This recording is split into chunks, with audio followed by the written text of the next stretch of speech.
উপরে, মূল হলো নিচে। তো মূলে তখন ছিলাম আমরা সব মিলে 12 কোটি।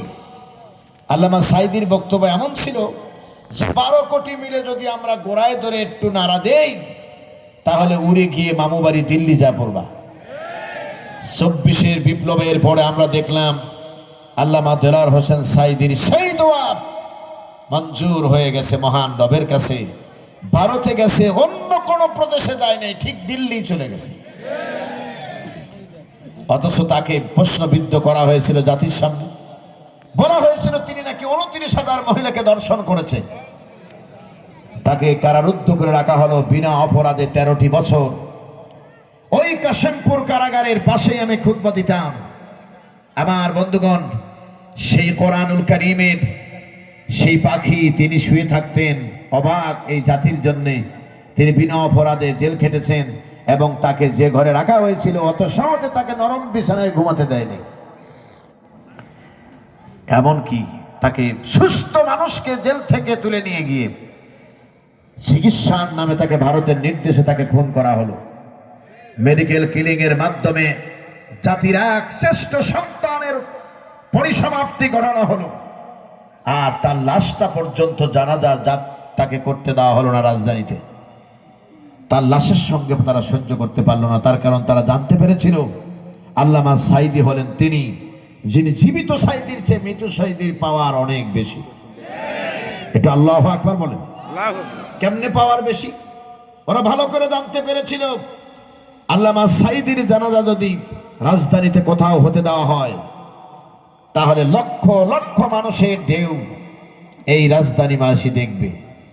আর আল্লামা সাঈদীর হত্যাকারীদেরকে এই জায়গায় থেকে যদি স্লোগান দেয় তাহলে গণভবন আর বঙ্গভবন উড়ে যেতে সময় লাগবে না। এই জন্য ভোটবিহীন সরকার তার জানাজা পর্যন্ত সহ্য করতে পারে নাই। কিন্তু আমরা বলেছি আমরা ইনশাআল্লাহ, ইনশাআল্লাহ বলেন, ইসলাম যদি ক্ষমতায় যায় আল্লামা সাঈদী হত্যাকারীদের ধরা হবে এবং তাদেরকে রাজধানীতে পিঠমোড়া করে বেঁধে রাখা হবে আর জাতির সামনে উন্মুক্ত করে দেওয়া হবে। এরাই হলো সাঈদীর হত্যাকারী। বলেন ঠিক কিনা? আপনারা কি আল্লামা সাঈদীর হত্যার বিচার চান? আমার বন্ধুগণ, আমরা তাকে আল্লাহর জন্য ভালোবাসি, পৃথিবীর কারোর জন্য নয়। আমার বন্ধুগণ, তিনি আরেকটা কথা বলেছিলেন, মারতেছো, ধরতেছো, অত্যাচার করতেছো, জুলুম করতেছো, নির্যাতন করতেছো, করতে থাকো। এমন একদিন আসবে পালানোর জন্য ইন্দুরের গর্ত পর্যন্ত খুঁজে পাবা না। এই বক্তব্যটা মনে হয় আগের দিন বলছেন, এরকম মনে হয়। একেবারেই ঠিক একসঙ্গে 15 মিনিটের ব্যবধান উনি বলছেন। বিএনপির ভাই বলছেন 15 মিনিটের ব্যবধান, আর আমরা বলছি 15 মিনিট নয়। ওই শেখ হাসিনাই পার্লামেন্টে দাঁড়িয়ে বলেছিলেন বাংলাদেশের বুকে এমন কোন শক্তি নাই যা আওয়ামী লীগকে পতন ঘটাতে পারে। তাদের তো 15 মিনিট না, 15 সেকেন্ড ধরতে হবে। যাদেরকে অত্যাচার, জুলুম, নির্যাতন করেছে, ইসলামী আন্দোলনের নেতৃবৃন্দকে ফাঁসির মঞ্চে নিয়ে যাওয়া হয়েছে। একটি দলের উপরে প্রায় 90,000 মিথ্যা মামলা দিয়ে অত্যাচার, জুলুম করে তারা দিনের পর দিন প্রায় 16 বছর দাঁড়িয়েছিল, আর 16টা মিনিটও দাঁড়ায় থাকতে পারে নাই। সেনাবাহিনী বলছে ম্যাডাম চলে যেতে হবে, না গেলে পরিণতি কি হবে আমরা এর দায় নিতে পারবো না। আমার বন্ধুগণ, আল্লাহ রাব্বুল আলামিন সেই মানবতার নবীর মাধ্যমে যে কোরআন আমাদেরকে দিয়েছিলেন, সেই কোরআনুল কারীম থেকে একটি আয়াত আপনাদের সামনে তেলাওয়াত করেছি। আল্লাহ যদি তৌফিক দেন সেখান থেকে কিছু কথা বলবো। আল্লাহ আমাকে এবং আপনাদের সবাইকে এই কথাগুলো আমল করার তৌফিক দান করেন। চিল্লায় বলেন আমিন। আমার বন্ধুগণ, এই আয়াতটা নাজিল হলো কখন? হযরত উলামায়ে কেরামকে বিনয়ের সঙ্গে বলছি, আজকের যে আয়াত আমি তেলাওয়াত করেছি 176টি আয়াতের মধ্যে এই আয়াতটা হলো 58 নাম্বার আয়াত। এটা আওয়াজ দিয়ে বলেন তো কত নাম্বার? এই 58 নাম্বার আয়াতে যা বিশ্লেষণ করা হয়েছে এই বিষয়টি দীর্ঘ সময়ের ব্যাপার। তারপরেও এটা কেন নাজিল হলো, নাজিলের কথা বললেই প্রথম অংশের আলোচনা শেষ হয়ে যাবে। আল্লাহ যেন আমাকে সুন্দর করে আপনাদের সামনে তুলে ধরার তৌফিক দান, বলেন আমিন। সংগ্রামী ভাইয়েরা আমার, জানেন একটু অতীত থেকে আসতে হবে, এই জন্য আপনাদের বোঝার জন্য একটু ধৈর্যের পরামর্শ বলেন। আমার কথা বুঝতে কি আপনাদের কষ্ট হচ্ছে? সংগ্রামী ভাইয়ের আমার, মানবতার পরম বন্ধু বিশ্বনবী জনাবে মুহাম্মদুর রাসূলুল্লাহ সাল্লাল্লাহু আলাইহি ওয়াসাল্লাম তিনি যখন হিজরত করলেন, হিজরত করার সময় বিশ্বনবীর সঙ্গে আবু বকর ছাড়া কেউ ছিল না। এমনকি তিনি যখন নিজের গৃহে থেকে বেরিয়ে গেছেন, ওখান থেকে মানবতার নবীর কাছে যাওয়া অর্থাৎ আবু বকরে যাওয়া পর্যন্ত কোনো ব্যক্তি তার সঙ্গে ছিল না। আবু বকরের বাড়িতে গেলেন, আবু বকর ঘরে থেকে বেরিয়ে আসলেন। এ ধরনের লম্বা কাহিনী, এই কাহিনীগুলো না বলে আমি মূল কথায় আপনাদের থ্রো করবো ইনশাআল্লাহ। ইনশাআল্লাহ বলেন। আমার বন্ধুগণ, বিশ্বনবী যখন আবু বকরকে বলেছিলেন চলো যেতে হবে, মক্কা নয় মদিনা এখন আমাদের স্থান, আবু বকর বলেছিলেন ও নবীজি, একা একা যাওয়ার জন্য আপনি স্থির হয়েছেন, আমাকে পেলেন আর একজন পেলে তো অনেক দূরের রাস্তা, আমাদের যাওয়া সুবিধা হতো।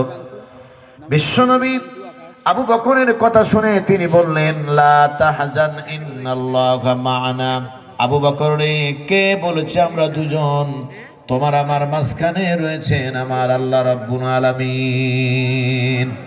আল্লাহ যদি কারো সঙ্গী হয়ে যায় বলেন তো দেখি, তার আর কোনো ভয় আছে নাকি?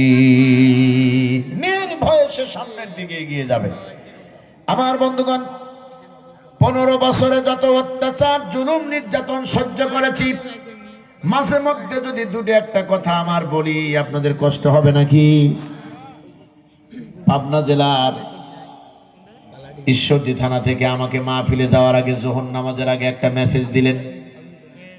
বাংলায় লেখা আছে মেসেজ আসা মাত্র গুলি করা হবে। কি করা হবে? আসা মাত্র গুলি করবে সোনার ছেলেরা। মনে মনে ভাবতে লাগলাম, ড্রাইভারকে বললে ড্রাইভারও যাবে না, কেউ যাবে না, আমি এখন একা একা যাওয়ার প্রিপারেশন নিতে হবে। হঠাৎ করে একটা ফোন আসলো, ফোনটা রিসিভ করে কানে ধরলাম। সালাম আনতে ডেকে বললেন আপনি হেলালি সাহেব বলছেন? বললাম জি। একটা মেসেজ আপনার মোবাইলে দিয়েছি, পাইছেন নাকি? বললাম পাইছি। বলে কি লেখা আছে? আমি বললাম আসা মাত্র গুলি করা হবে, এই কথা লেখা আছে। বলে এখন ভেবে দেখেন আপনি আসবেন নাকি? আমি বললাম আপনার দুর্বলতা আমি বুঝতে পেরেছি, তার কারণ আপনি যে আবার ফোন দিয়ে সচেতন করছেন, এটাই আপনার দুর্বলতা। আপনি জেনে রাখেন আমি সেখানে যাব এবং যথাসময়ে যাব, আর আপনাকে গুলি নিয়ে রেডি থাকার পরামর্শ দেওয়া হলো। আমি ডাইরেক্ট বলেছিলাম মুমিনরা কখনো মৃত্যুর জন্য পরোয়া করে না। আমি জানি আমার মৃত্যু যদি পাবনায় হয় আমাকে যেতে হবে, আর যদি আমার মৃত্যু না থাকে পৃথিবীর কোন কাতেব আজকের এই কুড়িগ্রামে আমাকে কেউ মারতে পারবে না। চিল্লায় বলেন ঠিক কিনা? এর নাম ঈমান। এর নাম কি? আমার বন্ধুগণ, আল্লামা সাঈদী হলো অনুপ্রেরণার বাতিঘর। তিনি বলেছিলেন 500 বছর বাতিলের 5 আটা গোলামি করে বেঁচে থাকার মধ্যে সফলতা নয়, বরং সিংহের মতো 1 ঘন্টা বাঁচতে চাই, আর তা বাঁচতে হবে কোরআনের পথে, মাথা উঁচু করে মাথা নিচু করে নয়। আমার বন্ধুগণ, সকলের দৃষ্টি আকর্ষণ করছি, কথাটা বড় লম্বা। বিশ্বনবীজি তিনি মদিনায় গেলেন। মদিনায় যাওয়ার পরে দিন যায় রাত যায়, এইভাবে প্রায় 8 বছর প্রায় হতে চলল। হুদায়বিয়ার সন্ধি নামে একটা সন্ধি হয়েছিল, আপনারা জানেন, যে সন্ধিতে মুসলমানদের পক্ষে নবীজি নেতা আর কাফেরদের পক্ষে কাফেরদের সর্দাররা একজন নেতা হয়েছিলেন। এই নেতারা যখন একসঙ্গে যখন চুক্তি করেছে, চুক্তিটা পড়ে দেখেন সমস্ত চুক্তি বাহ্যিক খেয়াল করলে সব মুসলমানদের বিরুদ্ধে। বিগত বছরগুলো তো আমরা দেখেছি, কত কথা বলবো, একেবারে মানে বিরক্ত। আমি চেষ্টা করলাম যে থামে কিনা, নষ্ট করে দিলাম। এটা রেকর্ড হচ্ছে একটা বক্তব্য, এটি চলে যাবে, এটা কুড়িগ্রামে বদনাম হবে। আল্লাহু আকবার কর। আপনার কি রাগ করলেন আমার উপরে? এটা চিৎকার দেন তো আল্লাহু আকবার বলে। আমি কি কাউকে বলছি যে বাহির থেকে এসে যারা যে যেখানে আছেন এসে বসেন, এই কথা কি এখনো বলছি? আমি শুধু বলছি দাঁড়িয়ে যারা আছেন বসতে পারেন, কারণ আমি জানি জোর করে বিয়ে পড়ায় দিলেও বউ ভাত খাবে না, এটা আমি ভালো করে জানি। তার কারণ এই দেশে অনেক মাহফিল দেখেছি ছেলেরা বলছে জেহাদ জেহাদ জেহাদ চাই, জেহাদ করে বাঁচতে চাই। যেই পুলিশের গাড়ি দেখেছে বক্তা রেখে দৌড়। আমি নিজে দেখা। চট্টগ্রামে যখন আমাকে ধরলো, ওই জায়গায় শুধু একটু ব্যতিক্রম পাইছিলাম, পুলিশকে সরাসরি চারদিক দিয়ে ব্যারিকেড দিয়ে আটকায় দেওয়া হয়েছিল। পরবর্তীতে চট্টগ্রাম মেট্রোপলিটন পুলিশ থেকে আমাকে ধন্যবাদ জানিয়ে ফোন করা হয় এবং আমাকে মেট্রোপলিটনে যাওয়ার জন্য আহ্বান করা হয়। আমি বলছিলাম যে আপনাদের বেশি ভালোবাসা সন্দেহ মনে হচ্ছে, আপনারা আবার নিয়ে যদি আবার কিছু বা কিছু দিয়ে যদি আবার ধরাই দেন তাহলে তো মহাবিপদ। তখন হেলাল হিসাব ওয়াজ বাদ দিয়ে এবার ব্যবসায়িক হয়ে যাবে। আমার বন্ধুগণ, কথাটা আমি সাজানোর চেষ্টা করি, মাঝে মধ্যে দয়া করে মেহেরবানি করে, যেহেতু কারোর কোনো প্রয়োজন নাই, অল্প সময়ের মধ্যে আমাদের সময়টাও শেষ হয়ে যাবে, এই জন্য আপনাদের সবার কাছে অনুরোধ রইল, আমি কুড়িগ্রাম জেলায় একটা মাত্র দাওয়াত নিয়েছি। এত ব্যস্ততা এবছরে ছিল, স্বাধীনতার বছর। সিরাজুল ভাই আমাকে বললেন, ভাই জান একটা মাহফিল অন্তত আমাকে একটু ডেট দেন, আমরা একসঙ্গে দুই ভাই একটু দেখা করি।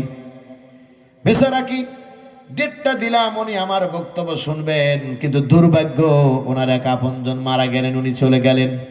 কষ্ট লাগতেছে ভিতরে। কথাটা সাজাতে দেন, আর কেউ যেন কোনো কথা না বলেন, শুধু উত্তর দিবেন ইনশাআল্লাহ। বলেন। মানবতার নবী তিনি মুসলমানদের পক্ষে স্বাক্ষর করবেন, হুদায়বিয়ার সন্ধিতে স্বাক্ষর হবে, যা ছিল মুসলমানদের বিরুদ্ধে। বাহ্যিকভাবে খেয়াল করলে আমরা আমাদের দেশেও দেখেছি 15 বছরে যতগুলো কথা আমরা ইসলামে বলেছি সবগুলো ছিল আমাদের পক্ষে, আর ওরা ইসলাম মানার নামে যা করেছে সব ছিল লোক দেখানো। জোরে বলেন ঠিক কিনা? আমাদের বুঝতে অবশ্য ভুল হয়ে গিয়েছিল, কেননা তাদের মূল বক্তব্য ছিল তারা ধর্মনিরপেক্ষ মতবাদে বিশ্বাসী। আর আমরা এটা ভালো করে জানি, ধর্ম কখনো নিরপেক্ষ হতে পারে না। যার যার ধর্ম তার তার পালন করা, যার যার কৃষ্টি কালচার তার তার অনুসরণ করা, এটি ছিল তার মৌলিক অধিকার। ঠিক কিনা বলেন? আর আমরা সরাসরি দেখেছি ধর্ম নিরপেক্ষ মতবাদ, এর মানে তারা যে নামাজ পড়েছে, রোজা করেছে, হজ করেছে, জাকাত দিয়েছে, দান করেছে, আপনারা তো ওয়াজ শোনেন শুধু, কিন্তু বাস্তবতা 1 মিনিটের বক্তব্য শুনলে আপনার আজীবনের কাফফারা হয়ে যেতে পারে, আপনি যদি বুঝতে পারেন। আমি আপনাকে প্রশ্ন করি, যাদের মূল থিম ছিল, দলীয় নেত্রীর থিম ছিল ধর্মনিরপেক্ষ মতবাদ, সেই লোকগুলো কাকে উদ্দেশ্য করে তারা ধর্মের ইবাদত করেছে, এটা আপনারা বলেন। কথা কন্যাকে মনে হয় রাগ করলেন আমার উপরে, নাকি একেবারেই শুনে বোবা হয়ে গেলেন? আমি জিজ্ঞাসা করছি, আমি ইবাদত করি কার জন্যে? নামাজ পড়ি কার জন্যে? ওয়াজ শুনতে এসেছি কার খুশির জন্যে? আমরা সব ইসলাম ধর্ম মানি। হিন্দু ভাইদের জিজ্ঞাসা করবেন, তুমি কেন গীতা পাঠে যাও? বলবে আমার ভগবানকে পাওয়ার আশায়। তুমি 12 মাসে 13 পূজা করো কেন? কয় আমার প্রভুকে পাওয়ার আশায়। তাহলে বোঝা গেল ওখানেও ধর্ম নিরপেক্ষ মতবাদ নাই, তারা ধর্মের পক্ষেই আছে। খ্রিস্টানদের যদি জিজ্ঞাসা করা যায় গির্জায় কেন যাও? বলে ওখানে গেলে পূর্ণতা পাওয়া যায়, ওখানে গেলে পবিত্র হওয়া যায়, এই জন্য রওনা দিয়েছি। তাহলে বোঝা গেল ওখানেও ধর্ম নিরপেক্ষ নাই, ওখানেও ধর্মের পক্ষেই আছে। খালি একটা জায়গায় বাংলাদেশের বুকে আমাদেরকে পাগল বানানো হয়েছিল, আমরা সংখ্যায় মুসলমানরা প্রায় 92%, এরপরেও আমাদের কপালে জুটেছিল ধর্ম নিরপেক্ষ মতবাদের নেত্রী। এটি আমাদের কপাল খারাপ। আমার বন্ধুগণ, আমরা বক্তব্যে বলেছিলাম, ভয় পাই নেই, আলহামদুলিল্লাহ বলেন, ক্যাসেট দেখতে পারেন। আমরা বলেছিলাম ধর্ম যার যার, উৎসব সবার, এই স্লোগান তারা বেশি বেশি দিত। বিশেষ করে যখন পূজা আসতো, ওপার দাদা বাবুদের খুশি করার জন্যে এপার থেকে শিয়ালের মতো ডেকে উঠত, ধর্ম যার যার, উৎসব সবার। এই কথা যখন বলেছে আমরা প্রতিবাদ করে বলেছি, ধর্ম যার যার, উৎসব যদি সবার হয়, চাকরি যার যার, বেতনও তো সবার হওয়া দরকার। ধর্ম যার যার, উৎসব যদি সবার হয়, বিয়ে যার যার, বউও তো সবার হওয়া দরকার। কথা কয় না? এটা কি কখনো সম্ভব? সুতরাং এটা নিশ্চিন্তে মনে রাখবেন, ধর্ম যার যার, উৎসব সবার, এ কথা যারা বলে তাদের ঈমান নাই, তারা হলো বেঈমান। আমার বন্ধুগণ, মুসলমানদের পক্ষে স্বাক্ষর করবেন মুহাম্মাদুর রাসূলুল্লাহ সাল্লাল্লাহু আলাইহি সাল্লাম। কিন্তু চুক্তিনামা নিয়ে আসলেন। আসার পরে আরবের কাফেররা বিরোধিতা করলো, ডেকে বলল এখানে মুহাম্মাদুর রাসূলুল্লাহ লেখা আছে। তাদের দাবি ঠিক ছিল, তার কারণ তারা যদি আল্লাহর নবীকে মেনেই নিতেন তাহলে তো তার আর চুক্তি করা দরকার ছিল না। এই জন্য তারা আপত্তি করলো, আপনার নামের পাশে রাসূলুল্লাহ শব্দটা কেটে দিতে হবে, তার কারণ আপনাকে আমরা আল্লাহর রাসূল মানি না। বলেন নাউজুবিল্লাহ। হযরতে বিশ্বনবীজি আলীকে ডেকে বলেন, আলী রে, আমার নামের পাশ থেকে রাসূলুল্লাহ শব্দটা একটু কেটে দাও। হযরতে আলী ডেকে বললেন, ওগো নবীজি, মহান রব্বুল আলামিন আপনাকে রাসূল হিসেবে, শেষ নবী হিসেবে মনোনয়ন দিয়েছেন, আমরা পৃথিবীর কেউ দেই নেই। কথা কন না কে? আল্লাহ পাক কোরআনে বলেছেন, ওয়া আরসালনাকা লিন-নাসি রাসূলা ওয়া কাফা বিল্লাহি শাহীদা।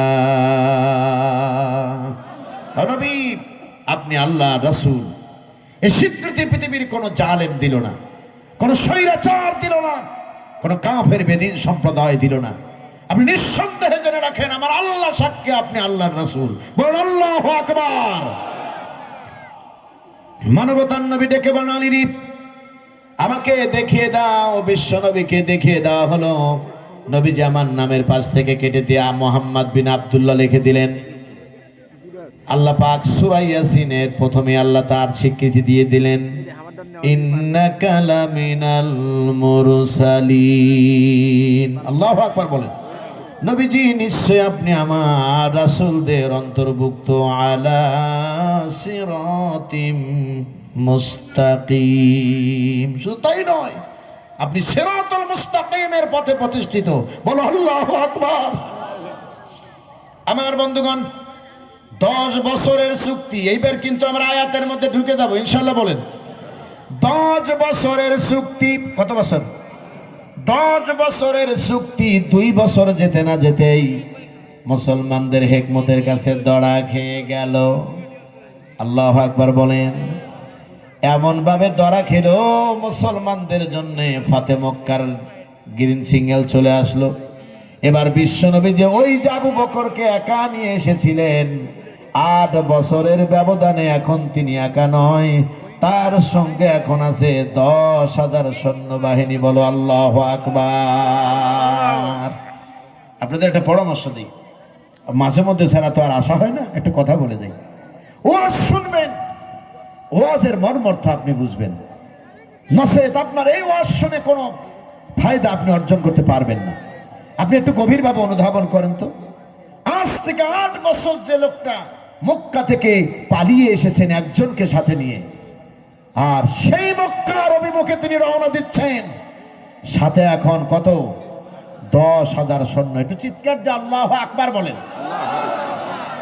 আর এই 10,000 সৈন্য কাউকে জোর করে ধর্মান্তরিত করা হয় নাই, কাউকে জোর করে ধর্মে আনা হয় নাই, বরং তারা আল্লাহর দ্বীনের প্রতি আকৃষ্ট হয়ে মুহাম্মদ ইবনে আব্দুল্লাহ সাল্লাল্লাহু আলাইহি সাল্লামের প্রেমে কি উদ্বুদ্ধ হয়ে তারা দ্বীন গ্রহণ করেছে। তাদেরকে জোর করা হয়নি, ঠিক কি না বলেন? আমরা দেখেছিলাম বিগত 15 বছর এমন ভাবে নির্যাতন করা হয়েছিল যে জামাত, বিএনপি এবং জামাত ইসলাম, ইসলামী ছাত্র শিবিরের নাম বললেই যেন মার জায়েজ হয়ে যেত। সকাল বিকাল শিবির দর, আর ধরে ধরে নাস্তা কর, না কি জানি স্লোগান বের করছিল, এভাবেই তো মারছে, ঠিক কিনা বলেন? আর মনে হলো যে বোধহয় এই জাতি বোধহয় আর দাঁড়াতে পারবে না। যে 24-এর স্বাধীনতা হলো, আল্লাহর রহমতে যেখানেই যায়, এখন আর এই নির্যাতিত দল ছাড়া আর কাউকে মানুষ বিশ্বাস করতে পারে না। আল্লাহু আকবার বলেন। আমার বন্ধুগণ, এটি হলো ধৈর্যের ফল। আপনি জানেন, মানুষের সত্য কথা বলতে হয়। মাওলানা মতিউর রহমান নিজামী, আপনার নাম শুনেছেন তো নাকি? নামটা শুনে রাগ করলেন নাকি? মাওলানা মতিউর রহমান নিজামী ইসলামী আন্দোলন, নট অনলি বাংলাদেশ, তাম পৃথিবীর ইসলামী আন্দোলনের তিনি হলেন অন্যতম একজন রাহবার। আল্লাহু আকবার বলেন। তাকে যখন ফাঁসি দেওয়া হলো, আমি ইসলাম এটি আমাকে শিখিয়েছে, তারপরও আমি অন্য অন্য নেতৃবৃন্দের ফাঁসিতে যতটা কষ্ট না পেয়েছিলাম, তার চেয়ে বেশি কষ্ট পেয়েছিলাম শহীদ মতিউর রহমান নিজামীর শাহাদাতের মধ্য দিয়ে। কেন কষ্ট পেয়েছিলাম? আমি ওনাকে কাছে থেকে হাত ধরে দেখেছিলাম। এত বিনয়ী মানুষ আমার জীবনে আমি দেখি নাই। আর দ্বিতীয় নম্বর কথা হলো, তার গ্রামে মন্মথপুরে সাতিয়ার যুব সমাজের 3 বছর একটানা তাফসীর মাহফিলের প্রধান বক্তা আমি। সেই এলাকার আওয়ামী লীগের নেতৃবৃন্দ আমাকে বলেছিলেন, আপনি মন ভরে প্রাণ ভরে ইচ্ছা মতে মৌলানা সাহেবের জন্য দোয়া করেন। কেন আপনি দোয়া চাচ্ছেন কেন? বলে যে না, এটি প্রতিহিংসার শিকার, এর চেয়ে ভালো মানুষ আমাদের এলাকায় আমরা কখনো আর দেখিনি। আল্লাহ আকবার বলেন। আমি নভেম্বরে মাহফিল করলাম বেড়া থানাতে। বেড়া থানার নায়েবে আমির আমার সঙ্গে খাবার টেবিলে বসলেন। আমাকে ডেকে বলেন, মৌলানা সাহেব, মৌলানা মতিউর রহমান সম্পর্কে একটি কথা আপনাকে বলি। বলে বলেন। বলে এই সেই বেড়া যার গা এসে চলে গিয়েছে যমুনা নদী। কি নদী? না মনে হয় কষ্ট হচ্ছে আপনাদের। কি নদী বলেন তো? যমুনা নদী। আর এই যমুনা নদীর একটি বাঁধের প্রকল্পের জন্য তিনি অনুমোদন পেয়েছিলেন 700 কোটি টাকার। কত টাকার? 700 কোটি টাকা। মৌলানা সাহেব তিনি সেই কাজ কমপ্লিট করলেন 300 কোটি টাকার মাধ্যমে। আল্লাহু আকবার আগে বলেন। কত কোটি টাকার মাধ্যমে? 300 কোটি টাকা। বাকি 400 কোটি টাকা নিয়ে গিয়ে তৎকালীন প্রধানমন্ত্রী, বাংলাদেশের গণতন্ত্রের যিনি আপসহীন নেত্রী আপনারা যাকে মনে করেন, বেগম খালেদা জিয়ার কাছে নিয়ে 400 কোটি টাকা হাতে জমা দিলেন। না আল্লাহু আকবার বলতে পারবেন না তো আপনারা? এই দেখেন, আল্লাহু আকবার বলবেন কেন? আমার দেশের যে যত বেশি চুরি করতে পারে সেই আদর্শ নেতা। কথা কন না কেন? আর যে যত বেশি দেশের টাকা চুরি করে খেয়েছে সেই তত বেশি সেকন মাতার ব্রেনের অধিকারী। আর আমার দেশের কোটি কোটি টাকা চুরি করে নিয়ে গিয়ে বিদেশে বেগম পাড়া করেছে, বিদেশে মার্কেট করেছে, বিদেশে বাড়ি ঘর করেছে, তারাই হলো আদর্শ নেতা। কথা কন না কেন? তবে আমরা বলেছি, ইসলাম যদি কায়েম হয়, বাইতুল মুকাররম জাতীয় মসজিদ, সূরা মায়েদা থেকে আয়াত বের করে চোরের হাত কাটার আয়াত পড়া হবে। আর এদেশ থেকে যারা চুরি করে টাকা নিয়ে বিদেশে পাড়ি জমিয়েছে তাদেরকে ইন্টারপোলের মাধ্যমে জীবন মরণ লড়াই ধরে আনতে হবে এবং আনা হবে ইনশাআল্লাহ বলেন। এবং হাজার হাজার মানুষের সামনে বাইতুল মুকাররমের গেটের সামনে ইমাম সাহেব কোরআন শরীফের সূরা মায়েদা থেকে আয়াত পড়বেন, আর জল্লাদ তাদের হাত কেটে দিবে। আর বিশ্বব্যাপী দেখবে চোরের বিচার এরকমই হয়। বলেন ঠিক কিনা? সেই বিচার কি আমরা চাই? চিল্লায় বলেন চাই। মনে রাখবা মুসলমানরা, ভুল করা যাবে না, ভুল পথে পা দেয়া যাবে না। আগামীর দিন কোরআন প্রতিষ্ঠার সংগ্রামে যদি আমরা উত্তীর্ণ হতে না পারি, তাহলে আবার চূড়ান্ত পরীক্ষা দেওয়ার জন্য প্রিপারেশন নিতে হবে। মনে রাখতে হবে আবার কিন্তু 5ই আগস্ট দরকার হতে পারে। এজন্য আপনাদের পরামর্শ দিচ্ছি, সময় থাকতে কোরআনের পথে ফিরে আসুন। আল্লাহু আকবার বলেন।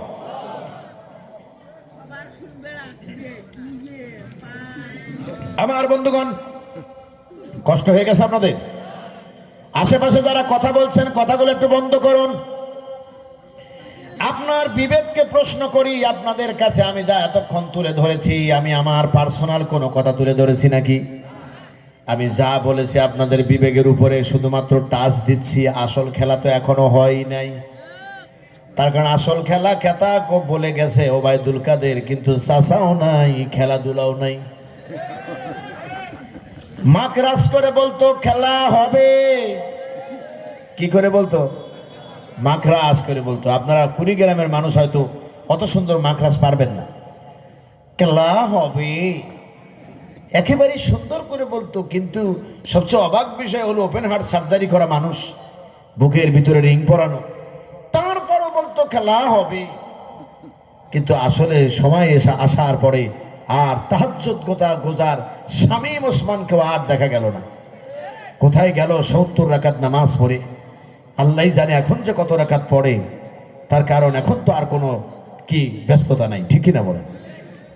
আমার বন্ধুগণ, মনে আছে নাকি নবীজি কেটে দিতে বললেন? এবার 1.5 বছর 2 বছর যেতে যেতেই মদিনার মানুষগুলো এবার মক্কা বিজয়ের জন্য তেনারা পেয়ে গেলেন এক গ্রিন সিগন্যাল। আল্লাহু আকবার বলেন। বিশ্ব নবীজির হাতে এখন 10,000 সৈন্য, শুধু নির্দেশ দিবেন আর কচু কাটা হয়ে যাবে। আমার নবী কি নির্দেশ দিয়েছিলেন নাকি ক্ষমা করে দিয়েছিলেন? এটাই কিন্তু বড় বেজাল। সংগ্রামী ভাইয়ের আমার কথাটা বোঝার জন্য আর একটু অপেক্ষা করুন। মানবতার নবী তিনি শিবির স্থাপন করলেন আগের রাত্রে কে কোন দিক দিয়ে যাবে, আক্রমণ করবে, এটাই দেখার জন্যে। কারণ আল্লাহর নবী তিনি জানতে পেরেছিলেন হয়তোবা মক্কার মানুষ এমন প্রতিবন্ধকতা সৃষ্টি করবে যে আমাদের সঙ্গে রক্তক্ষয়ী সংঘর্ষ হতে পারে। 4টা দলে বিভক্ত করলেন। কয়টা দলে? 4টা দলে বিভক্ত করে চতুর্দিক দিয়ে ঢোকার জন্য পরামর্শ দিলেন। তার ভিতরে একজন সেনানায়ক ছিলেন খালিদ বিন ওয়ালিদ। আল্লাহু আকবার বলেন। এই খালিদ বিন ওয়ালিদের ব্যাপারে একটা কথা মনে থাকবে না, বলে দেই। খালিদ বিন ওয়ালিদ যেদিন ঈমান এনেছিলেন, বিশ্বনবীজি সাহাবায়ে কেরামকে প্রশ্ন করেছিলেন, বলো তো দেখি কে ঈমান এনেছে। নবীজির কাছে সাহাবায়ে কেরাম বলেন, হুজুর ওয়ালিদের পুত্র খালিদ ঈমান এনেছে। মানবতার নবী ডেকে বললেন, না তোমরা ভুল করছো, তোমরা জানো না শুধু খালিদ বিন ওয়ালিদ ঈমান আনে নাই, আজকে যেন মক্কা তার কলজাটাই ইসলামের জন্য দিয়ে দিয়েছে। বলো আল্লাহু আকবার। আমার বন্ধুগণ, বিশ্বনবী জনাবে মুহাম্মদুর রাসূলুল্লাহ সাল্লাল্লাহু আলাইহি ওয়াসাল্লাম তিনি প্রথম কাতারে থাকলেন। আর খালিদ বিন ওয়ালিদকে বললেন, তুমি সামনেও যাবা না, ডাইন বামে কোনো জায়গায় ঢুকবে না, তুমি পিছনে চলে যাবা। তার কারণ তোমার হাতের যে কেরামতি যদি একটু লেগে যায় তাহলে যুদ্ধ লেগে যাবে, তুমি তো ছেড়ে দিবা না, এটা জানি। এই জন্য পিছন দিক দিয়ে তুমি আসবা। খালিদ বিন ওয়ালিদ পিছনে চলে গেলেন। নবীজি আমার 2টা পতাকা হাতে নিলেন। একটু আল্লাহু আকবার মুখে আসলো না? 2টা পতাকা নবীজি হাতে নিয়েছেন। একটা পতাকা ছিল কালো আর একটা ছিল সাদা। এই 2টা পতাকা নিয়ে প্রথম গেট দিয়ে নবীজি আমার সামনের দিকে এগোতে লাগলেন। উনি নিশ্চিত জানতে পেরেছিলেন আমাকে বাধা দিবে, কিন্তু কেউ সামনে এসে দাঁড়ায় নাই। ছেলেরা আন্দোলন করতে করতে এক পর্যায়ে যখন দেয়ালে পিঠ থেকে গিয়েছে, 4 তারিখে জাতীয় শহীদ মিনারে গিয়ে ডেকে বলল, এক কথায় এক দাবি, এদেশ থেকে কবে যাবি? পরের দিন সকালে বের হবে কি হবে না, গোলাগুলি হবে কি হবে না, এমন অবস্থা সৃষ্টি হলো ওই যে পঙ্গপালের মতো বেরিয়েছে, আর কেউ গণভবনের রাস্তা রোধ করতে পারে না। মানুষ যখন ক্ষিপ্ত হয়ে যায়, মানুষ যখন তার অধিকারের জন্য আকাঙ্ক্ষিত হয়ে যায়, তখন পৃথিবীর কোন শক্তি তাকে স্তব্ধ করতে পারে না। চিল্লায় বলো মুসলমান, ঠিক কিনা? আমার বন্ধুগণ, বিশ্বনবীজি তিনি সামনের দিকে যাচ্ছেন, ভাবলেন কেউ ধরবে, কিন্তু কেউ এসে সামনে দাঁড়ায় নাই। নবীজি আমার সোজা কাবা শরীফের ভিতরে ঢুকলেন। চাবি যার কাছে ছিল, বিপদে পড়লে চাবি তো দিয়েই দিবে, চাবিটা দিয়ে দিয়েছে, খুলে দেওয়া হলো। ভিতরে ঢুকলেন, ঢুকে দেখে অগণিত মূর্তি, অগণিত মূর্তি। নবীজি ভাঙতে লাগলেন। আল্লাহু আকবার বলেন। তাহলে বোঝা গেল মূর্তির সঙ্গে ইসলামের কোনো সম্পর্ক। অথচ আমরা বিগত 15 বছর দেখেছি একজন ব্যক্তির মূর্তি সারা দেশ সাবানো হয়েছিল। আর এই মূর্তির বিরুদ্ধে যখন আলেমরা কথা বলেছে, তাদেরকে ধরে ধরে আয়না ঘরে ঢুকানো হয়েছে। সংগ্রামী ভাইয়ের আমার, মানবতার নামে মূর্তি ভাঙলেন। সাহাবায়ে কেরামকে নির্দেশ দিলেন যে মূর্তি ভাঙো। মূর্তি ভাঙা শেষ, 2 রাকাত নবীজি শুকরানা নামাজ আদায় করলেন। আমরাও 5 আগস্টে কেউ নামাজে ছিলাম, কেউ বাবা আর অন্য মাল সামানা চুরি করার দান্দায় ছিলাম। কথা কয় না। আপনি যদি আমার ওয়াজ না শোনেন তাও সত্য কথা বলবো, আপনি যদি আমার ওয়াজ শোনেন তাহলে তো ভালোই হলো, আর যদি না শোনেন তাহলে মনে রাখবেন কিয়ামতের দিন আপনি কেন শোনেন না, এজন্য আল্লাহর কাছে জবাবদিহি করতে হবে। তার কারণ সত্যি সত্যি ভেবে দেখেন তো দেখি, আমরা কিছু লোক সেজদায় পড়েছিলাম, আর কিছু মানুষ আবার অন্যের ব্যবসা বাণিজ্য দখল করেছে, কারো মালদন চুরি করেছে, গরু চুরি করেছে। কেউ আবার কারো সুন্দর স্ত্রী, কারো সুন্দর মেয়েকে নিয়ে কলা বাগান, আম বাগানের দিকে রওনা দিয়েছে।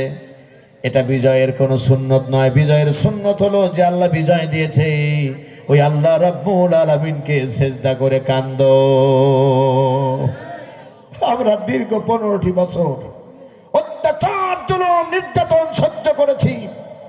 এত সময় আবার হেলালি সাহেব বক্তব্য দিবে এখানে? গোয়েন্দার কাছে রিপোর্ট আগেই চলে আসতো। বিশ্বাস না হলে বিগত 15 বছরের ইতিহাস খুলে দেখেন।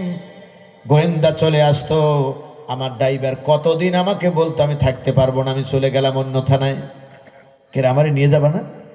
কয় ও আসছে, আপনি আস্তে আস্তে কমিটির লোকের সাথে আসবেন। অন্য জায়গায় চলে গেলাম, যেরকম পুলিশের গণপ্রস্তুতি দেখতেছি তাহলে তো বিপদ হতে পারে। আর কমিটির ভাইরা এমন ভয় ছিল, কানের কাছে এসে বলতো হুজুর এই যে হাদিয়া দিলাম নেন, ওয়াজ করে কোন দিক দিয়ে চলে যাবেন চলে যায় না, আমরা জানি না। এই ছিল আলেমদের পরিণতি। কথা বলেন ঠিক কিনা? আমার বন্ধুগণ, শাহবাগীদের বিরুদ্ধে বক্তব্য দেওয়ার পরে প্রকাশ্যে ধরে নিয়ে এসে আমার মাথায় 2 সাইডে যখন আঘাত করেছে, ওই দিন থেকে আমি জানি কিয়ামতের দিন আল্লাহ রাব্বুল আলামিনকে বলবো, আল্লাহ কেন আঘাত করেছিল একটু বের করে তদন্ত করে দেখো, যদি সত্যের পথে হয়ে থাকি দয়া করে একটু মাফ করে দাও। আমার ভাইরা, কোনদিন বাতিলকে সমীহ করে কোনো কথা বলি নাই। তার কারণ আমরা জানি আল্লামা সাঈদীকে যে কোনো প্রস্তাব দেওয়া হয়েছিল, কিন্তু কোনো প্রস্তাব তিনি গ্রহণ করেন, সব প্রত্যাখ্যান করেছিলেন।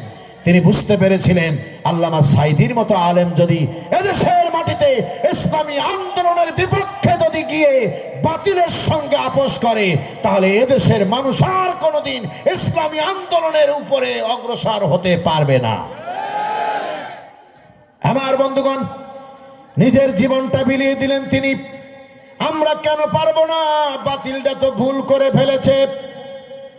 বাঘের বাচ্চা যখন জন্ম নেয় তখন দেখে মনে হয় বিড়ালের বাচ্চা দেখে আদর করে, কিন্তু এই বিড়ালের বাচ্চার মতো বাঘের বাচ্চা বড় হলে যে একদিন বাঘ হবে এটা তারা বুঝতে পারে নাই।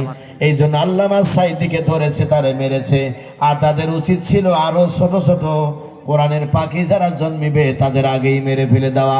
যেহেতু মেরে ফেলে দিতে পারে নাই, আল্লামা সাঈদীর অসমাপ্ত কথা এই জমিনে বাস্তবায়িত না হওয়া পর্যন্ত আমাদের কোনো কথা কেউ বন্ধ করতে পারবে না, ইনশাআল্লাহ। বলো ইনশাআল্লাহ। আমার বন্ধুগণ, কষ্ট হয়ে গেছে আপনাদের। 55 মিনিট বাঁচতে আর মাত্র 12 মিনিট সময় বক্তব্য দিতে পারবো। এই 12 মিনিট বক্তব্য দেওয়ার পর আমরা মোনাজাতে শামিল হয়ে যাব। দয়া করে আমারে কেউ অনুরোধ করবেন না, আপনাদের কাছে অনুরোধ। এদিকে তাকান, কথা অনেক রয়ে গেছে, কথাগুলো বলতে দেন। বিশ্ব নবীজি তিনি নামাজ আদায় করলেন আর চাবিটা ওই যে কাবা শরীফের চতুর্দিকে তাওয়াফ করলেন। আল্লাহু আকবার বলেন। তাওয়াফ করে চাবিটা হাতে নিয়ে তিনি ওসমান ইবনে তালহাকে ডাকলেন। ডেকে বলেন, ওসমান ইবনে তালহা, এই যে চাবি বুঝে নাও, কেননা আল্লাহ রাব্বুল আলামিন বলছেন আজকে কারোর আমানতের খেয়ানতের দিন নয়, বরং আমানত যার যারটা বুঝে দেওয়ার দিন। ইসলাম এসেছে, আমানত পূর্ণতা পাবে। ইসলাম নাই, আমানতের খেয়ানত হবে।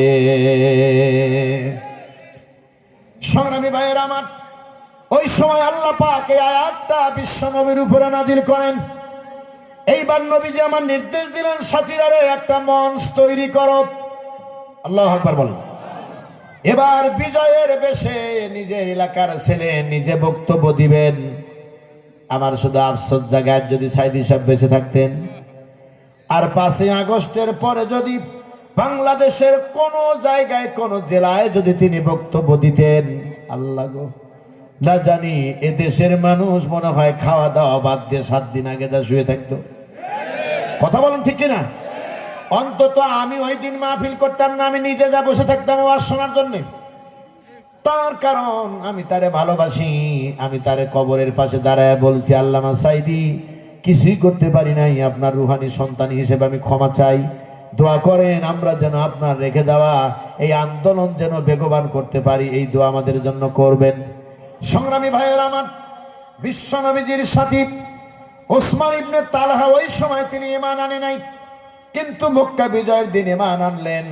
ঈমান আনার পরে নবীজি আমার আমানতটা বুঝে দিলেন, তোমরা বংশীয়ভাবে কাবা শরীফকে দেখাশোনা করেছো, আজকে তোমাদের এই দাবি আমি আর তোমাদের কাছ থেকে সরায় নেব না, তোমরাই পালন করো। আল্লাহু আকবার বলেন।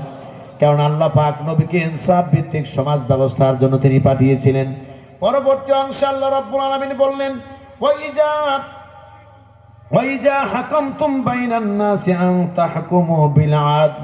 ও নবী, আর যখন মানুষের মাঝে কোনো ফয়সালা করো তখন ইনসাফ ভিত্তিক ফয়সালা করো। এবার আপনাদের কাছে আমার প্রশ্ন হলো, ইনসাফ ভিত্তিক ফয়সালা আমাদের সমাজে আছে নাকি? এই দেখেন চুপ করে আছে, মনে হয় আছে। আছে? ইনসাফ ভিত্তিক ফয়সালা আছে না নাই? ইনসাফ ভিত্তিক ফয়সালা যদি আমাদের সমাজে থাকতো, তাহলে তো আমার সমাজের মানুষ খাদ্যের অভাবে, অন্ন বস্ত্রের অভাবে রাস্তাঘাটে ধুকে ধুকে মরতো না, আর নেতারা চুরি করে বিদেশে গিয়ে বাড়িঘর তৈরি করতো না। ইনসাফ ভিত্তিক সমাজ ব্যবস্থা যদি দেশে কায়েম হয়, কেমন হতে পারে এর সামান্য একটা কথা তুলে ধরবো। কষ্ট হচ্ছে আপনাদের? হযরত আবু বকরের নাম শুনেছেন? আবু বকর তিনি এমন বড় হৃদয়ের মানুষ ছিলেন, যার ভিতরে কমলতার ছিল ভরপুর। সে আবু বকর বিশ্বনবীর পরে তিনি মদিনা প্রজাতন্ত্রের প্রধানমন্ত্রী হলেন। প্রধানমন্ত্রী হওয়ার পরে হযরতে আবু বকর তিনি একজন প্রধান বিচারপতি নিয়োগ দিবেন, এটাই তো স্বাভাবিক। প্রধান বিচারপতি তিনি নিয়োগ দিলেন। হযরতে ওমর ফারুককে বললেন, ওমর, আপনাকে দায়িত্ব দিচ্ছে, আপনি প্রধান বিচারপতির দায়িত্ব পালন করেন। এবার আপনারা কুড়িগ্রামের মানুষ বলেন তো দেখি, আবু বকর যদি প্রধানমন্ত্রী হন আর ওমর ফারুক যদি সেখানে প্রধান বিচারপতি হন, ওই দেশের মানুষ এত সহজে কোনো অন্যায় করতে পারবে নাকি? কেন পারবে না? অন্যায়ের যে মূল হোতা শয়তান, ওই শয়তানই তো ওমরের রাস্তায় হাঁটে না। আর আমার দেশের বিচারপতি ছিল, নাম ছিল তার শামসুদ্দিন, চেহারা কালো হওয়ার কারণে হলো তার কালামানিক। এরপরে যখন ২৪-এর স্বাধীনতার পরে যখন গোপন অঙ্গ হারিয়ে ফেললেন, তখন হয়ে গেল ফাটামানিক। এটা আওয়াজটা বলেন, কি মানিক? অনেকেই বলেন নাই, নিশ্চয়ই ফাটামানিকের আত্মীয় আপনারা। সংগ্রামী ভাইয়ের আমার, এত বড় বেয়াদব টকশোতে বসে বুকে হাত দিয়ে বলতো, আমি আল্লামা সাঈদীকে ফাঁসি দিয়েছি। ২৪-এর স্বাধীনতার পরে জয়ন্তাপুর বর্ডার হয়ে যেই ক্রস করে চলে যাবে, ছেলেরা ধরে ফেলেছে। ইচ্ছা রকম কিছু দেওয়ার পরে মেডিকেলে নিয়ে দেখে একটা গোপনে নাই। ডাক্তারকে বলল, কি হয়েছে আমার? বলে, আপনার একটা নাই, ফাটে গেছে। বলে, তাহলে এইভাবে কখনো কি মানুষ মারে নাকি? আমরা বলেছি, এভাবে মানুষ মারে না, তবে তুমি যেমন বলছো এভাবে মানুষ মারে না। এভাবে কোনোদিন মিথ্যাভাবে কোনো বিচারক রায়ও দিতে পারে না। এর সঙ্গে আরেকটা বাটপার ছিল, নাম ছিল তার মুরগি কবির, যদিও তার জাতি নাম হলো শাহরিয়ার কবির, কিন্তু মুরগি কবির। ও যাকে দেখতো তাকেই মৌলবাদ বলতো, শুধু ইসলামের পক্ষে হলে হয়। আমার বন্ধুগণ, গ্রেপ্তার করা হলো। গ্রেপ্তার করছে কিনা? গ্রেপ্তার করছে যখন পিজন ভ্যান থেকে তারে নামানো হচ্ছে, এত সুন্দর চেহারা, মলিন মুখটা তাকায় আছে, দেখে মনে হচ্ছে বিদেশি মুরগি। ছেলেরা বড় নিষ্ঠুর, ওই ভিডিওর সঙ্গে একটা গান এডিট করে দিয়েছে, বলবো নাকি আমি একটু? হো আমার জেল হবে না, ফাঁসি হবে গো, আমার উকিলে তো কইল না, ম্যাজিস্ট্রেট শামসুল হক জামিন দিল না। আমরা বলছি মাত্র ধরা পড়ছি, কিছুদিন থাকো, তারপরে দেখা যাবে জামিনে চিন্তা করা যায় কিনা। ঠিক কিনা বলেন? খেলা হবে, ঠিক কিনা? কি হবে? আমার বন্ধুগণ, হযরতে আবু বকর এবং ওমর দুজন হলেন দেশ চালাবেন। আল্লাহ, ওই দেশের যদি একজন প্রজা আমি হতে পারতাম, তাহলে দেখতাম কেমন দেখা যায়। আল্লাহু আকবার বলেন। আমি তো এমন দেশের প্রজা, যে দেশের রাজা ভোট চুরি করছে, কর্মীরা কয় বিপুল ভোটে নির্বাচিত। আপনারা বুকে হাত দিয়ে বলেন তো, কেউ কি ভোট দিতে পেরেছেন? এই দেখেন, যারা দিছে চুপ আছে। আপনারা ভোট দিয়েছেন? কারা কারা ভোট দিয়েছেন হাত উঠান। একজন নাই, দুজন সামনে হাত তুলেছে, ওনারা বোঝে নাই। আল্লাহু আকবার বলেন। ভোট তো দিতে পারেই নাই, আপনারা তো কেউ দেনই নাই, ভোট দিছে মৃত ব্যক্তি। এমন রিপোর্ট আমার দেশে আছে। এই ঘটনাকে আমি একটা উদাহরণ দিয়ে সাজায় দিয়েছি। এক চাচা 5 বছর আগে মনে করেন স্ত্রী মারা গেছে, নির্বাচনের দিন বাতিজে এসে বলছে, কাকা একটা কথা বলি তোমারে, ভোট দিতে গিয়ে দেখলাম কাকি ভোট দিয়ে চলে গেছে, তোমার সঙ্গে কোনো দেখা করছে নাকি? কয় বলিস কি, তুই তো সাংঘাতিক লোক। মানুষ মরে গেলে কোনোদিন আসে নাকি? কয় বিশ্বাস না হয় ভোট কেন্দ্রে যাও। কয় নেই, ভিড়ে আমি যেতে পারবো না। কয় গিয়ে দেখো কোনো ভিড় নাই, কয়েকটা কুকুর আর কয়েকটা আনসার আছে। কথা বলেন। ভোট কেন্দ্রে যা চাচা মিয়াকে বলছে, চাচা মিয়া বিশ্বাস না করো, দেখো ওপারে মনে হয় সুযোগ বেশি, এই জন্য তোমারে ভুলে গেছে, কিন্তু ভোট দিতে এসে ভোট দিয়ে চলে গেছে। দেখো তো। চাচা কানতে কানতে ভোট কেন্দ্রে যা দেখে সত্যি করিমন্নেসা ঠিক চিহ্ন। চাচা বলে, আইয়াম তো অবাক। কয় কি, এই কি মেনে নেওয়া যায়? এতদিন পর আসলো আর দেখা করলো না, বসে কান্না করতেছি। এক বন্ধু এসে বলল, কি হয়েছে তোমার? বলে, আমার দুঃখ কেউ বোঝে নাই, তুইও বুঝবি না, আমার স্ত্রী এসেছিল, চলে গেছে, দেখা করে নাই। কয়েকগুলো মানুষের কথা হতে পারে, মানুষ মরলে আসে নাকি? 6 দিনে মানুষের নখগুলো পড়ে যায়, আর শরীরের পশমগুলো মানুষের 9 দিনে পড়ে যায়। পেটটা মানুষের খাদ্য হয় 17 দিনের মধ্যে। শরীরের গোস্ত আর হাড্ডিগুলো 60 দিনে আলাদা হয়ে যায়, আর 90 দিনে কেবল হাড় থাকে, মানুষের গোস্ত সব মাটির সঙ্গে মিশে যায়। 6 দিন পর নখ খসে যাবে, 9 দিন পর চুল। কবর গাঘের সামান নিতে কইর না কেউ ভুল, কবর জায়গা ভালো নয়, কবর জায়গা ভালো নয়, আমল দিয়ে কবর গৃহ সাজিয়ে নিতে হয়। 17 দিন পেট পেটে সব প্রকার খাদ্য হবে, 60 দিনে সব গোস্তগুলো আলাদা হয়ে রবে। 90 দিনে হাড়গুলো সব, 90 দিনে হাড়গুলো সব আলাদা হয়ে রয়, কবর জায়গা ভালো নয়, কবর জায়গা ভালো নয়, আমল দিয়ে কবর গৃহ সাজিয়ে নিতে হয়। আমল ঠিক তো সব ঠিক, আমল ঠিক নয় কিছুই ঠিক নেই। চিল্লা বলেন ঠিক কিনা? আমার বন্ধুগণ, চাচা মিয়াকে বন্ধু ডেকে বলছে, ঠিক আছে তোরে বলছি শোন, কানে কানে শোন, তোর স্ত্রী ভোট দিয়ে চলে গেছে, মরা মানুষ। এর মানে সে আসে নাই। কলে ভোট দিল কে? কয়ে ভোটের নাম গাইবি ভোট। ঢাকা শহরে মারামারি হয়েছে, আর কুড়িগ্রামের বিএনপি জামাতের নামে মামলা হয়েছে। এই মামলার নাম হলো গাইবি মামলা। কথা বলে না। যে পুলিশ তদন্ত করতে এসেছে বলছে, কোন মামলায় এসেছেন? কয় আমি নিজেও জানি না। কোথায় নিয়ে যাবেন? কয় তাও বলতে পারি না। কি করবেন নিয়ে গিয়ে? কয় খালি সেরকম মার দেবে এই নির্দেশনা আছে। এরকম মেরে মেরে মানুষকে বাক স্বাধীনতা কেড়ে নিয়েছিল। আল্লাহ বলেছেন, আমি ছাড় দেই কিন্তু ছেড়ে দেই না। ইন্নাল্লাহা লা ইউহিব্বুল মুতাকাব্বিরিন। আল্লাহ বলছেন, নিশ্চয় আমি অহংকারীকে ভালোবাসি না।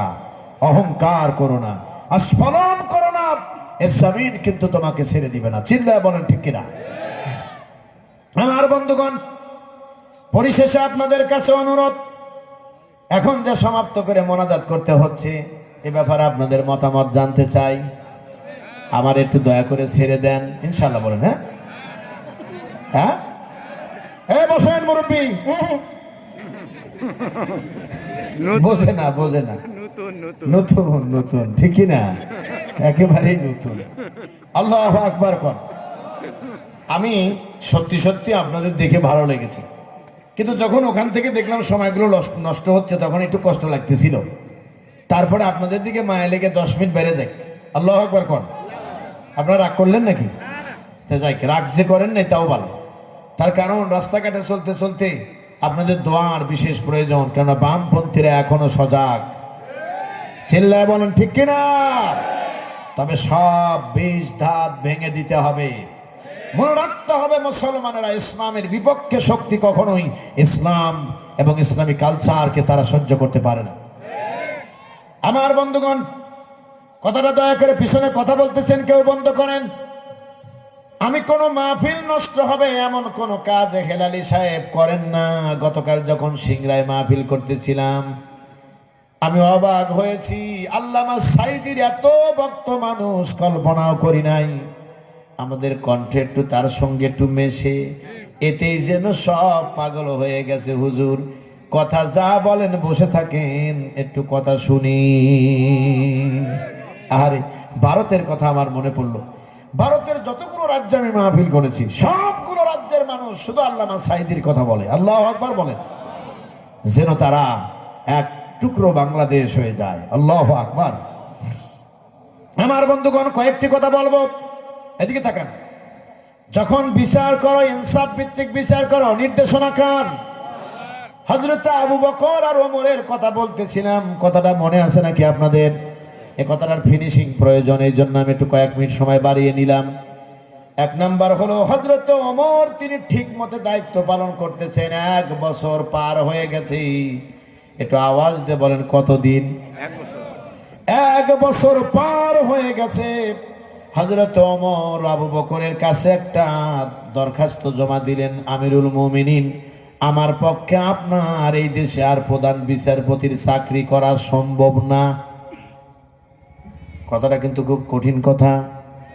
হযরত আবু বকর বলেন, ওমর চাকরি কেন করবা না? বলে 1 বছর পার হয়ে গেছে, এখন পর্যন্ত একজন ব্যক্তি আমার কাছে কোনো বিচারের জন্য আসে না। আরে মুসলমান, 1 বছরে একজনও আসে নাই। সদর থানা কুড়িগ্রামে খোঁজ নিয়ে দেখেন। আহা, আরে বৈধ মামলা তো জব তব, অবৈধ মামলার অভাব নাই। কথা বলেন। হযরত আবু বকর বললেন, ওমর বুঝতে পেরেছি আপনার কাজ নাই। কই এত বসে থেকে টাকা নেওয়া যায়?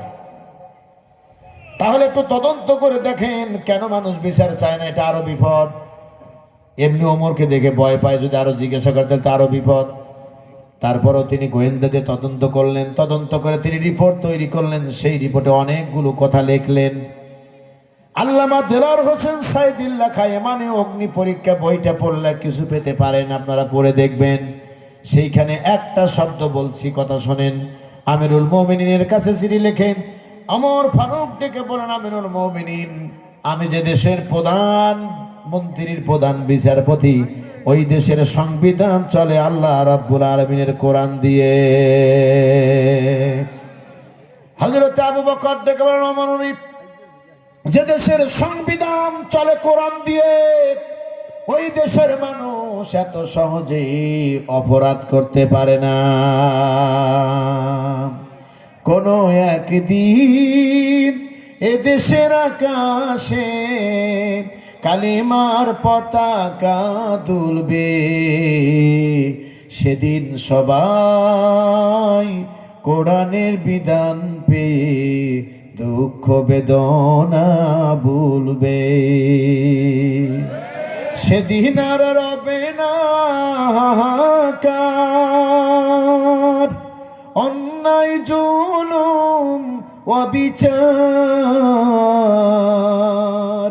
থাকবে না অনাচার দুর্নীতি কদাচার, সকলেই শান্তিতে থাকবে। সেদিন সবাই কোরআনের বিধান পেয়ে দুঃখ বেদনা ভুলবে। একাকিনী রমণী নির্জন পথে যাবে, কোনো জন কটু কথা কবে না। কোনো দিন পথে ঘাটে সম্পদের মোহে, খুনার রাহা জানি হবে না। সেই দিন আর নেই বেশি দূরে, ইনশাল্লাহ বলেন। সেই দিন আর নেই বেশি দূরে, আর কিছু পথ গেলে মিলবে। সেদিন সবাই কোরআনের বিধান পেয়ে দুঃখ বেদনা ভুলবে। বল ইনশাআল্লাহ, বলো ইনশাআল্লাহ। ইনসাফ ভিত্তিক বিচার করো যখন ফয়সালা করো, আর এই ফয়সালার জন্য দরকার ইসলামী সরকার। বলেন ঠিক কিনা? ইসলামী সরকার যদি বাংলাদেশে কায়েম হয়, কয়েকটা কথা বলেই চলে যাব, কিন্তু কথাগুলো মনে রাখবেন। কোন দিন বললাম, কোন সময় বললাম, কাজে লেগেও যেতে পারে। ইসলাম যদি দেশে ক্ষমতায় আসে, প্রথম নাম্বার যে কাজটা করা হবে, কোরআন শরীফের 22 নাম্বার সূরা বের করা হবে। সূরার নাম সূরা হজ। আর এই সূরার 41 নাম্বার আয়াত বের করে পার্লামেন্টের অধিবেশনে প্রথম পাশ করা হবে, যার প্রথম কথায় লেখা থাকবে নামাজ নামাজ নামাজ, মুসলমানরা নামাজ।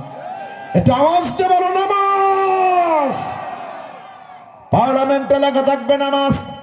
কুড়িগ্রাম ওসি সাহেব নামাজ, ওসি সাহেব নামাজ, আপনার ইমামতিতে আপনার পুলিশরা নামাজ পড়বে। আর আগামীকাল থেকে ফজর নামাজে পুলিশ প্রশাসন নিয়ে ঘুরবেন মহল্লায় মহল্লায়, কারা কারা নামাজ পড়ে নাই ধরে গাড়িতে উঠায়া কাসা 2 রাকাত নামাজ আগে পড়াবে, জোহর পর্যন্ত অতিরিক্ত নফল নামাজ পড়াবে পর। তার কারণ ভয়ে যেন আগামীকাল থেকে আর নামাজ কোনো কাজা না হয়। সুবহানাল্লাহ বললেন না? ইনসাফ ভিত্তিক সমাজ যদি বাংলাদেশে কায়েম হয়, দ্বিতীয় নাম্বার হলো এ মাথা কার কাছে নত হবে? আল্লাহ ছাড়া কারোর কাছে নত হবে না। এই জন্য মাজারের সেজদা চিরতরে বন্ধ করে দেওয়া হবে। মাজারে আর ব্যবসা চলতে দেওয়া হবে না। আমার তরুণরা তোমরা শোনো, ইসলাম যদি কায়েম হয়ে যায়, সকল বেপরদার রাস্তা বন্ধ করে দেওয়া হবে। মহিলারা রাস্তায় হাঁটবে, ওয়ালা তাবাররাজনা তাবাররুজাল জাহিলিয়াতিল উলা। হ্যাঁ, নবী বলে দেন মুমিনা নারীরা যেন জাহিলিয়াতের নারীদের মতো রং ঢং করে আটোসাটো পোশাক পরে না ঘোরে। এই নির্দেশনা কার? পার্লামেন্টে বাস্তবায়ন করে দেওয়া হবে। কোনো নারী আর আটোসাটো পোশাক পরে যেতে পারবে না। আম বাগান, কলা বাগান, লিচু বাগান, আর কোনো গার্ডেনে গিয়ে কোনো পরকীয়ার প্রেম আর বাংলাতে চলবে না। ইনশাআল্লাহ বলেন। কোন মহিলার চিকিৎসা কোনো পুরুষ ডাক্তার করতে পারবে না। মহিলা মেডিকেল কলেজ তৈরি করা হবে, সেখান থেকে সার্জন বের করা হবে, ওই সার্জন দিয়ে মহিলাদের পেট কেটে সিজার করা হবে। কোন পুরুষ ডাক্তার আর মহিলার কোনো চিকিৎসা অপারেশন করতে পারবে না। ইসলামী সরকার তার ব্যবস্থা করবে। আল্লাহু আকবার বলেন। এইবার গুরুত্বপূর্ণ বিষয়, ইসলাম যদি দেশে কায়েম হয়ে যায়, সকল নেশার দরজায় তালা লাগায়া দেওয়া হবে। ইনশাআল্লাহ বলো। আমার বন্ধুগণ, নেশা যত আসে মিয়ানমার আর কথা বলেন, আমাদেরকে চোখ রাঙানি দেয়, আমাদের নাকি আলু দিবে না, আমাদের নাকি পেঁয়াজ দিবে না, আমরা নাকি না খেয়ে মরেই যাব। আর আমরা বলেছি তোমরা জানো না, আমরা এমন মুসলমান যাদের বছরে 1 মাস না খেয়ে থাকা ফরজ। খাদ্যের ভয় আমাদেরকে দেখায়ও না, চোখ রাঙানি দিও না। মনে রাখবা, তোমাদের চোখ রাঙানি আমরা ভয় পাই না। তোমাদের অস্ত্র থাকতে পারে, আমাদের কলজা ভরা ঈমান আছে। বেশি কথা বললে শাল বাগানের লাঠি আর শহীদ তিতুমিরের বাঁশের কেল্লা দিয়ে নারায়ে তাকবীর আল্লাহু আকবার স্লোগান দিয়ে ভারতকে পিটাইয়া ঠান্ডা করতে মুসলমানদের সময় লাগবে না। ওপার বাংলায় বসে আমার দেশের সাবেক প্রধানমন্ত্রী বলে চট্টগ্রাম থেকে নাকি কিছু অংশ পাবে। আমি চট্টগ্রামকে জিজ্ঞাসা করলাম, আপনারা কি বলেন, দিবেন? কয় খেলা হবে। আল্লাহু আকবার বলেন। আর আমরা বলেছি পালানো মেয়ের কোনো যৌতুক আমরা দিতে পারবো না। সাপ কথা, ঠিক কিনা বলেন? পালিয়ে যেতে আমরা বলি না। এত উন্নয়ন হয়েছে।